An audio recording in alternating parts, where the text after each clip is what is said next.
Prouve que, hein, c'est merveilleux. Alléluia. Continuons. S'étourner dans la création délecte le Créateur. Évidemment, il n'y a rien de plus agréable à Dieu que ces prières-là. Par ces rondes, par ces prières de rondes, allez, ensemble. Je vous aime, je vous adore, je vous glorifie, je vous remercie. Toute la création aime, adore, glorifie, remercie. Voilà, nous sommes les nouveaux prêtres de la création, les nouveaux médiateurs. Et nous donnons la parole à toute la création. Immergée dans la volonté omnipotente, l'âme parcourt tout, elle embrasse tout. Elle remplit le ciel et la terre d'adoration, d'amour, de gloire, de remerciement, de bénédiction, de louange. Formidable, hein? En reconnaissant l'amour divin, l'âme qui vit dans la divine volonté prend cet amour, le fait sien. Ça, notez toujours ça, le faire nôtre. Et elle donne à Dieu un retour d'amour. Oui, j'insiste là-dessus. Elle fait nôtre, on fait nôtre. C'est justement ce que nous permet la divine volonté, c'est de nous approprier l'amour divin. L'âme qui vit dans la divine volonté prend cet amour divin. C'est pas seulement « Ah, il est grand l'amour de Dieu » et puis « Oui, Seigneur, je prie, je loue ». Vous comprenez ? On s'approprie. C'est la différence entre faire la volonté de Dieu, dit Jésus, et vivre dans la divine volonté. Faire la volonté de Dieu, l'ont fait tous les saints. Et c'est le minimum pour être chrétien. Mais dans la divine volonté, on prend possession de la divine volonté pour qu'elle soit œuvrante et régnante en nous. On prend possession de l'amour divin. On fait nôtre l'amour divin. D'accord ? C'est clair ? Oui ? Bon. Par les prières de ronde, l'âme qui vit dans la divine volonté prend part à l'acte créateur. Voilà, on y est encore là. Elle prend part à l'acte créateur. Elle fait plus ? Non. Elle fait plus ? Elle fait moins ? Elle fait plus ? Elle fait moins ? Elle prend part à l'acte créateur qui soutient tout. Elle entre dans l'acte divin qui englobe tout. Vous voyez, là on a un résumé de beaucoup de choses que ce matin, de plusieurs manières, on a essayé de comprendre. Il n'y a ni plus ni moins. C'est un acte. Ce n'est pas une question de quantité. Il n'y a rien d'extraordinaire. Tu peux être même pauvre, même pas très encore dans le chemin de la sainteté, mais en une seconde, tu peux faire, tiens, l'acte. Un acte divin. D'accord ? Jésus dit que si la créature entre dans les choses créées et reconnaît le dépôt de l'amour divin, c'est-à-dire je reconnais l'amour de Dieu dans le rayon du soleil, l'amour de Dieu dans le chant de l'agneau, l'amour de Dieu dans le bêlement de l'agneau, dans le chant de l'oiseau. Elle réjouit le Créateur. Rien que le fait de reconnaître le dépôt, la parole de Dieu qui est « je t'aime » dans les choses créées, qui nous entourent, eh bien elle réjouit le Créateur et acquiert la fécondité de l'amour. Waouh, ça c'est pas mal, hein? C'est extraordinaire. On reconnaît l'amour de Dieu dans les choses créées, et donc ça nous transmet la fécondité de l'amour. Mais c'est logique, c'est comme dans un mariage. Je reconnais que tu m'aimes, regardez, tout est à l'image de Dieu. Tu m'aimes ? Moi non plus. Moi oui, aussi. Hein ? Tu m'aimes ? Eh bien moi aussi. Parce que si je te dis je t'aime, qu'est-ce que ça va faire ? Tu vas prendre, tu ne le savais pas par exemple, je te dis je t'aime. Tu ne savais pas que je t'aimais. D'accord ? Hein ? Alors tu vas dire, mince, il m'aime. Eh bien, oh, ça va te faire chaud, non ? Tu vas dire, mais il m'aime, zut alors, qu'est-ce que je fais ? Je peux pas, je suis marié. Hein ? Tu vois, c'est dommage, hein ? Bon, non, mais je te dis, je t'aime. Ça va faire naître en toi quoi ? L'amour. Pourquoi ? Parce que je te le dis. Je te le dis, donc ça génère en toi aussi l'amour. Pour qui ? Pour moi. Et à ce moment-là, moi, je suis satisfait parce que mon amour est reconnu en toi. C'est ce qu'on fait entre fiancés. Hein ? Et toi, tu me donnes une réponse d'amour. Tu dis, moi aussi, je t'aime. C'est parti. Vous comprenez ? Eh bien, ça se passe en Dieu d'abord, entre le Père et le Fils, au sein de l'amour trinitaire. Ben oui, le Père voit tout dans le Fils, se déverse dans le Fils. Le Fils est vraiment la splendeur de sa gloire, le resplendissement de sa substance, il est tout, il se déverse dans le Fils reçoit tout du Père, se sent aimé infiniment du Père et ne vit que par le Père, dira Saint Jean, et renvoie tout au Père. Extraordinaire! Et là naît cette communication, cet amour fou entre les deux qui est le Saint-Esprit. Eh bien, entre un homme et une femme qui s'aiment, c'est la même chose. C'est la relation. D'ailleurs, dans la Trinité, on parlera de relations subsistantes. Dans la Trinité, tout est relation. Le Père est une relation éternelle et subsistante au Fils, le Fils au Père, et le Fils au Père dans l'Esprit. D'accord? C'est extraordinaire, hein? Quelle beauté, mon Dieu. Alléluia. Voilà. Eh bien, voyez, ça y est, les cœurs qui s'aiment. Donc, ça fait naître l'amour. C'est pour ça qu'on acquiert une fécondité. Parce qu'on accueille l'amour de Dieu en nous, et donc en accueillant cet amour, hein, je n'ai d'autre offrande que la louange. Il y a un psaume, un chant, un cantique. Cet amour divin en elle est si grand qu'elle envoie à Dieu des flèches d'amour. Mon amour se sent blessé en ressentant que tu veux m'aimer dans chaque chose créée. C'est magnifique. Et je vous disais, l'amour humain est une pâle image de l'amour divin. Quand on se sent aimé de quelqu'un, bien évidemment, ça nous émeut. Et on est touché, on ne savait pas, on prend connaissance. Paf, la flèche. Encore. La prière de l'âme devient une musique qui enchante Dieu. La prière de mon âme est une chante Dieu. La prière de mon âme devient une musique qui enchante mon cœur. L'âme diffuse partout une lumière. Elle dégage un parfum céleste. Voyez, c'est une autre dimension, là, avec Dieu, dans laquelle nous entrons. C'est vraiment la vie du ciel. Quand l'âme envoie à Dieu des échanges d'amour, pour toutes ses œuvres, toutes ses voies de communication sont ouvertes entre l'âme et Dieu. Voilà. Le rapport est rétabli. Dans le volume 30, Jésus dit que si l'âme ne sent pas le besoin de faire des parcours continuels, le besoin de faire des tournées dans les œuvres divines, c'est signe que sa vie n'est pas permanente dans la divine volonté. Alors ça, c'est très important. Pendant qu'on va chanter, on va penser à ça.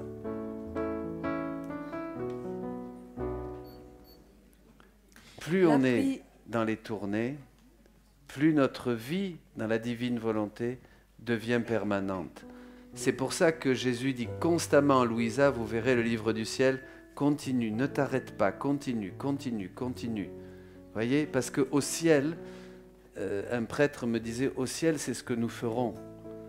Nous ferons des rondes continuellement, nous ferons des tournées continuellement. Nous n'arrêterons plus. Les saints, c'est ce qu'ils font continuellement. Ils n'arrêtent plus partout, dans tous les secrets de la création, dans tous les secrets du Seigneur.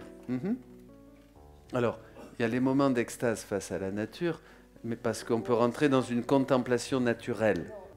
Bon, je me dépêche pour qu'on puisse avoir le partage. La prière de ton âme devient une musique qui enchante mon cœur. La prière de ton âme devient une musique qui enchante mon cœur. Ton âme diffuse partout la lumière, elle dégage un parfum céleste.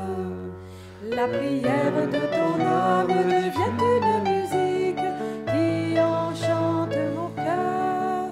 La prière de ton âme devient une musique qui enchante mon cœur.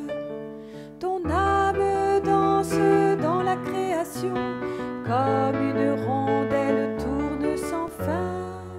La prière de ton âme devient une musique qui enchante mon cœur. La prière de ton âme devient une musique qui enchante mon cœur. Ton âme s'élance dans mon amour, nous ne formons plus qu'un seul La prière de ton âme me devient une musique qui enchante mon cœur.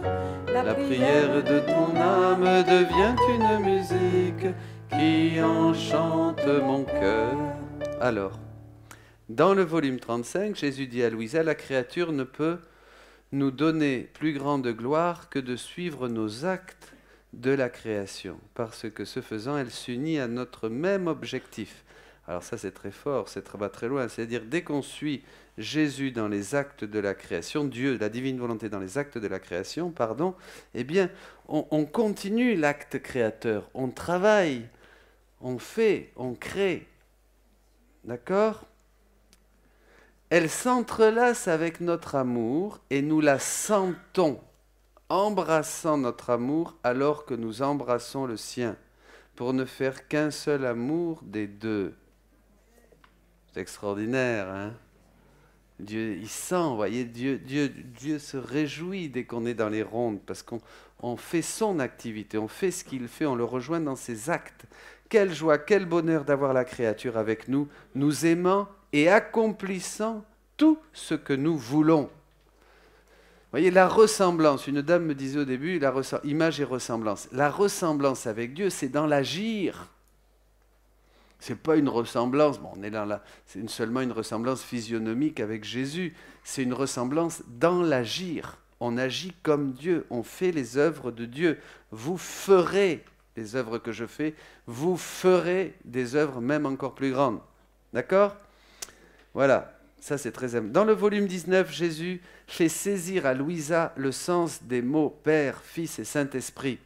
Devant le ciel qui s'ouvre, elle entend un chœur dire à l'unisson « Gloire au Père, au Fils et au Saint-Esprit ». Et elle est inspirée de répondre. Dans le mot « patrie », elle voit le pouvoir créateur qui coule partout, qui maintient tout et qui donne la vie à tous. Son souffle suffit à maintenir intégralement en beauté et toujours nouveau tout ce qu'il a créé. Extraordinaire, le Père créateur, il maintient tout. Le mot Fils révèle toutes les œuvres du Verbe renouvelé, ordonné, et tout en acte de remplir le ciel et la terre, de se donner pour le bien des créatures. Dans le mot Esprit Saint, toutes les choses apparaissent investies d'un amour qui parle, opérant et vivifiant. Ah, il faudrait développer, hein. C'est une merveille, hein, toute la théologie qu'il y a là-dessous. Hein, c'est extraordinaire. Mais on avance. Jésus aussi a enseigné à Louisa à faire des rondes de rédemption. Là, on était dans la création. On va dans la rédemption. Par les rondes de rédemption, l'âme dépose ses « je vous aime » sur chacun des actes de la sainte humanité de Jésus. Jésus renouvelle en elle tous ses actes, ses battements de cœur, ses pensées, ses paroles et chacun des moments de sa vie. Dès que vous allez faire des actes dans l'ordre de la rédemption, avec vos « je vous aime », vous permettez à Jésus de renouveler ses propres actes en vous. C'est comme s'il avait une piste d'atterrissage pour les refaire vivre en vous. Donc on multiplie les Jésus, on multiplie les vies divines, on multiplie les mystères du Seigneur. Pour chacun des moments de sa vie, il renouvelle en elle sa conception, sa naissance, son enfance, sa vie cachée, sa vie publique. Il renouvelle en elle ses souffrances, sa mort, sa résurrection et chacun de ses actes rédempteurs. C'est ce que Jésus dit quand il dit « Je vous donne la vie et la vie en abondance ». Il nous donne sa vie. Il nous donne sa vie, c'est-à-dire ces mystères que nous pouvons faire nôtres. Rappelez-vous, comme dans l'ordre de la création, on faisait sien les œuvres de la création, là on fait nôtre les mystères de la vie de Jésus, d'accord ? Et ils sont réellement en nous. Ses souffrances, sa mort, tout ça. Non, c'est en nous. Tu les revis, ça ne veut pas dire que tu vas être tout de suite avoir des gouttes de sang qui tombent du front, tu vois, ou les mains qui ont les marques comme Saint François ou Saint Pio. Pas du tout ça. Ça peut être, il peut avoir, mais généralement maintenant dans la divine volonté, les stigmates sont intérieurs. Ils étaient extérieurs dans l'ordre de la rédemption. Bon, ça c'est un autre thème. Hein. Il renouvelle aussi en elle chacun des actes de sa vie intérieure. Acte qui renfermait son propre moi et sa propre vie. Alors ça, vous voyez, on est sur l'extérieur, mais là Jésus va renouveler ce qu'il vivait intérieurement. C'est la vie dans la divine volonté, c'est la vie intérieure de Jésus et Marie. C'est la vie cachée intérieure de Jésus-Marie. Et ça, il va la renouveler dans nos vies. Vous voulez? Bon. En prolongeant dans l'âme les actes de sa vie intérieure, source de fécondité pour les âmes, je complète en ma chair ce qui manque à la passion du Christ, Colossiens 1, source de puissance, de lumière et de sainteté, Jésus prolonge en elle son amour pour le Père et le Saint-Esprit. Nous devenons, comme disait sainte Élisabeth de la Trinité, une humanité de surcroît. Nous sommes des extensions de Jésus parce qu'en disant notre fiat dans la divine volonté, nous lui permettons maintenant de reproduire sa vie en nous. Mais c'est extraordinaire.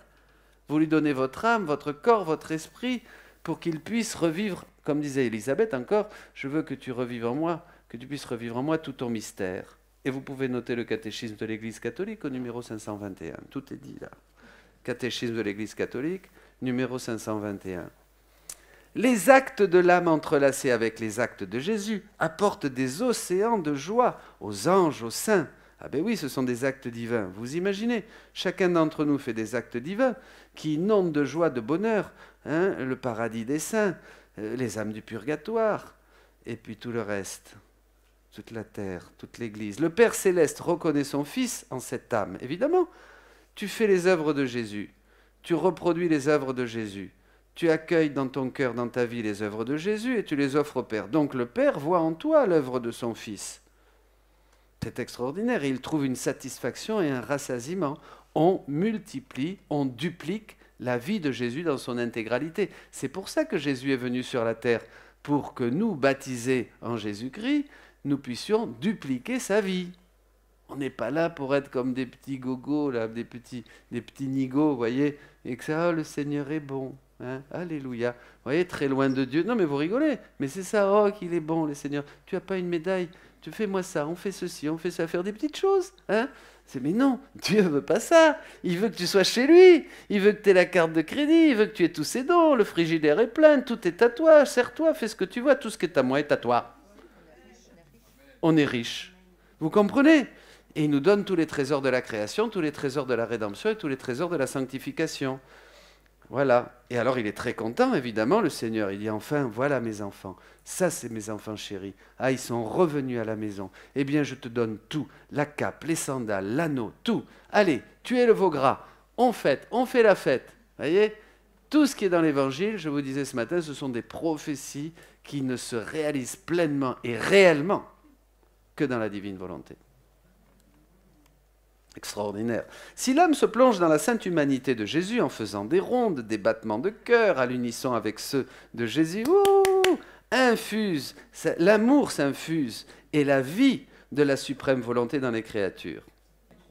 L'homme peut prier en union avec Louisa. Jésus, au nom de tous, je place mon je t'aime dans chacun des actes de la rédemption pour te remercier. Je veux me transformer totalement en amour pour toi. Amen. Je t'aime ensemble, je t'aime dans ton acte de descendre sur la terre. J'imprime mon je t'aime dans l'acte par lequel tu as été conçu. Je t'aime dans ton premier battement de cœur, afin que tous les battements de cœur soient marqués de mes je t'aime. Je t'aime dans ta première respiration. Je t'aime dans tes premières souffrances. Je t'aime dans les premières larmes que tu as versées dans le sein de ta mère. Je veux accompagner de mes je t'aime tes prières, tes réparations et tes offrandes. Je veux sceller mon je t'aime dans chaque instant de ta vie. Je t'aime dans l'acte de ta naissance. Je t'aime dans le froid dont tu as souffert. Je fais couler mon je t'aime dans tous les contacts et toutes tes relations d'amour avec ta maman. Dans les mots que tu as prononcés, la nourriture que tu as mangée, les pas que tu as faits, l'eau que tu as bu. Je t'aime dans les travaux que tu as effectués de tes mains. Je t'aime dans les actes que tu as posés dans ta vie cachée. Je scelle mes je t'aime dans chacun de tes actes intérieurs et chacune des peines que tu as endurées. Je dépose mes je t'aime sur les chemins que tu as parcourus, dans l'air que tu as respiré, dans toutes les prédications que tu as faites durant ta vie publique. Mais je t'aime coule dans les miracles que tu as accomplis et les sacrements que tu as institués. Tout, ô mon Jésus, Même dans les fibres les plus secrètes de ton cœur, j'imprime mes je t'aime en mon nom et au nom de tous. Ta volonté me rend toute chose présente et je ne veux rien quitter sans que mes je t'aime y soient imprimés. Mes je t'aime te suivent dans les souffrances de ta passion, dans tous les crachats, les mépris et les insultes qu'ils t'ont infligés.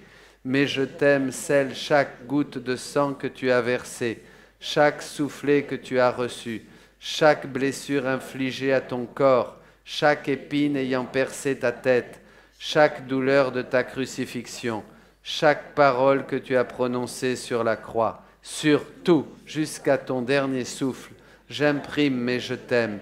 Je veux entourer de mes je t'aime toute ta vie, tous tes actes. Je veux que tu touches, vois et ressentes mes je t'aime semés partout. Mes je t'aime ne te quitteront jamais. Ta volonté est la vie de mes je t'aime. Que la divine volonté que tu aimes tant et que tu fis durant toute ta vie sur la terre se fasse connaître de toutes les créatures, afin que toutes l'aiment et l'accomplissent sur la terre comme au ciel. Ô que ta volonté soit connue et règne sur toute la terre. Amen. Ça c'est beau, hein? Ça c'est beau, ça c'est beau. En l'union avec Louisa, l'âme qui veut vivre dans la divine volonté entre dans la sainte humanité de Jésus. Vous vous rappelez, entre en moi, hein? Pour qu'il dépose en elle ses actes comme fondement du royaume du divin fiat. Elle l'accompagne dans ses désirs, ses larmes, ses pas, ses prières. Elle investit de son continuel « je t'aime » les actes de Jésus, ses paroles, ses pensées, ses battements de cœur, etc. En plus des rondes dans la création et dans la rédemption, Jésus a aussi enseigné à Louisa à faire des rondes dans la sanctification. Par les rondes de sanctification, l'âme se fusionne dans l'ordre de la grâce, à tout ce que fait l'Esprit sanctificateur. Elle lui donne gloire et amour. La gloire et l'amour qu'il aurait reçus si tous étaient devenus saints. Elle fait réparation pour toute opposition ou tout manque de correspondance à la grâce. D'accord ? Elle laisse la divine volonté prier en elle. Esprit Saint sanctificateur, ensemble. Je t'en prie, fais connaître à tous ta volonté, afin que, la connaissant, ils puissent l'aimer et accueillir en eux ton acte fondamental, celui de leur complète sanctification, qui est ta très sainte volonté. Par les prières de ronde, l'âme remercie le Saint-Esprit pour les joies du fiat de la sanctification. Elle donne à Dieu la gloire qui lui est due, la gloire qu'il ne reçoit pas de certaines créatures. De plus, elle fait réparation pour les actes mauvais. On est des substituts divins dans la divine volonté. Et oui, c'est formidable, Jésus nous fait faire ce qu'il faut faire pour glorifier le Père, ce qu'il a fait. On est comme des petits Jésus, d'accord ?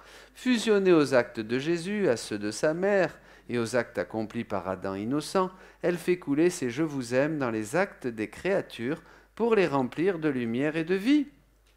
Est-ce que fait Dieu ? Il nous visite, il cherche les pécheurs. Il n'est pas venu pour les gens en bonne santé, mais pour les malades, non pas pour les justes, mais pour les pécheurs. Par ces rondes de la sanctification, l'âme embrasse les actes d'Adam et d'Ève après la chute, les actes de toutes les générations passées, présentes et futures, les actes des âmes du purgatoire, ainsi que ceux des anges et des saints. Les rondes sont des prières faites sans intérêt personnel. Ah, ça c'est important. Voyez ? Sans intérêt personnel. Tout est gratuit dans la divine volonté. Elles ont un immense pouvoir, infini, selon les dispositions de l'âme qui vit dans la divine volonté. Ça, c'est important.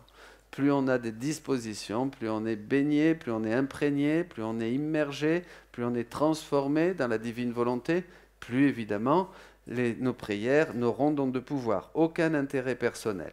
Dans le volume 19, Louisa écrit « Selon mon état habituel, sur le point de me fusionner dans la divine volonté, je dis « Suprême Majesté », ensemble.